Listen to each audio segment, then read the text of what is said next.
तुम अब यहाँ से चली जाओ और जाकर असम की शक्ति भूमि में प्रवाहित होने वाली ब्रह्मपुत्र नदी के तट पर स्थित महाशमशान में निवास करो। उसके बाद वक्रेश्वर के महाशमशान में चली जाना, क्योंकि वहाँ ही अपने पार्थिव शरीर का त्याग करना होगा तुमको सदैव के लिए। यक्षलोक में तुम्हारे लिए पीठासन का निर्माण कर दिया गया है। शरीर त्याग के बाद वहां चली जाना और शेष साधना उसी पीठासन पर बैठकर पूर्ण करना तुम। इतना कहकर महात्मा मिलारेप ने सदैव के लिए आंखें बंद कर दी। पद्मासन की मुद्रा में बैठे महासमाधिस्थ उस महान साधक को अपलक निहारती रही मैं। न जाने कब तक झरझर निकल रहे थे आंसू मेरी आंखों से। उस समय कंठ अवरुद्ध हो गया मेरा, रोमांचित हो रहा था मेरा पूरा शरीर। अंत में उस महापुरुष को अंतिम प्रणाम किया मैंने और चरण स्पर्श कर कक्ष बाहर निकल आई मैं। अपने गुरुदेव के अनुसार उसी समय तिब्बत से चल पड़ी नेपाल, भूटान, सिक्किम होते हुए अंत में पहुंची मैं असम। वहां पूरे 50 वर्ष रहकर आ गई ताराबेट के महाशमशान वक्रेश्वर में। इतना सब सुनाकर हो होकर हंसने लगी नागंधा। खूब हंस लेने के बाद बोली, अब तक तेरा दम फूल रहा था ना पूरी कथा सुनने के लिए? सुन लिया ना और शांति मिलेगी तेरी आत्मा को। क्या उत्तर देता मैं तो जड़वत था और था पाषाणवत उसमें। कुछ ना बोला जा रहा था और ना तो कुछ कहा ही जा रहा था मुझसे। और तभी एक प्रबल झटका लगा मेरे अस्तित्व को, और उसी अवर्णनीय झटके के साथ ही जैसे गहरी नींद से जाग गया मैं।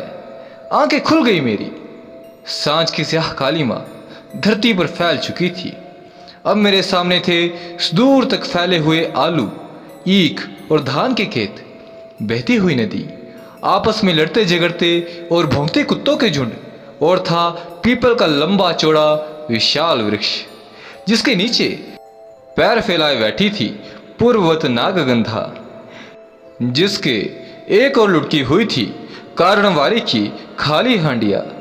चारों ओर वातावरण में बिखरी हुई थी घोर निस्तब्धता। सुदूर मातारा के मंदिर के पीछे से चांद झांक रहा था, जिसके चारों ओर तारे टिमटिमा रहे थे। कितना समय लगा था इतनी लंबी कथा सुनाने में एक निर्दायु संपन्न कालंजय योगिनी की? बस अधिक से अधिक 2 घंटे का समय।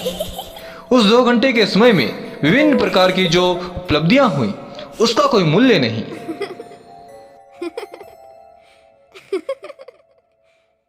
एकाएक मेरी दृष्टि घूम गई उस मानवेतर शक्ति संपन्न महाभैरवी की ओर। हे भगवान, यह क्या? अपने आप निकल पड़ा मेरे मुंह से। भैरवी के नेत्र बंद थे, मुंह थोड़ा खुला था। चेहरे पर साधना की चमक अवश्य थी, लेकिन किसी प्रकार का कोई भाव नहीं था वहां।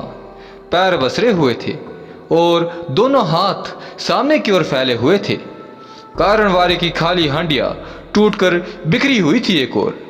सहसा न जाने क्या कौन सा गया मेरे मस्तिष्क में। अपलक निहारने लगा मैं भैरवी के मुंह की ओर।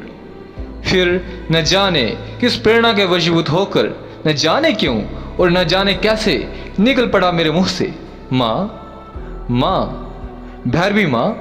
अंत में विगलित हो उठा मेरा कंठ, और उसी विगलित कंठ से एक बार फिर पुकार उठा, भैरवी माँ। मेरा आर्तनाद गूंज उठा उस सुनसान और नीरव वातावरण में, लेकिन भैरवी माँ पर कोई प्रभाव ही नहीं पड़ा मेरे आर्तनाद का। पाषाणवत और जड़वत बैठी रही पूर्वत अपने स्थान पर। भैरवी माँ का पूरा शरीर हिम की तरह शीतल हो चुका था। महासमाधि ले ली थी उन्होंने, लेकिन कब? यक्षलोक में अपनी कथा सुनाते समय। अंत में रहा ना गया मुझसे और संभाला ना गया अपने आप को। उस महान साधिका का और उस महान आत्मा के चरणों को पकड़कर फूट फूट कर रो पड़ा मैं, और रोते हुए कहने लगा, माँ, तुम साक्षात माँ हो। मेरा तुम्हारा कब, किस जन्म में कौन सा संबंध था माँ, ये तूने बतलाया नहीं मुझे। कौन सी ऐसी घड़ी थी जब तुम योग भ्रष्ट हो गई और मैं संन्यास मार्ग से च्युत? मैं जानना चाहता हूँ माँ, सब कुछ जानना चाहता हूँ। बोलो ना माँ, बोलो कुछ। कब तक मेरे शब्द बिखरते रहे और कब तक उनके साथ गूंजते रहे मेरे रुदन के स्वर, बतला नहीं सकता मैं। सांझ का समय, रामपुर रेलवे स्टेशन। अटैची रखकर चाय पीने गया उसी दुकान पर। उस समय वहाँ एक बुढ़िया बैठी चाय बना रही थी। उसके हाथ से चाय का प्याला लेते हुए पूछा मैंने, अब लड़की नहीं बैठती दुकान पर? कौन लड़की? बुढ़िया सिर घुमाकर मेरी ओर आश्चर्य से देखती हुई बोली। कौन लड़की? अरे वही 12-13 साल की, जिसने अपना नाम श्यामा बतलाया था। मेरा वाक्य अभी पूरा नहीं हुआ था कि बीच में ही बोल पड़ी बुढ़िया, यहाँ कोई ऐसी लड़की वड़की नहीं रहती, और ना तो सवेरे सवेरे मेरी दुकान ही खुलती है। जब खोलती हूँ तो मैं ही खोलती हूँ, और जब बैठती हूँ तो मैं ही बैठती हूँ।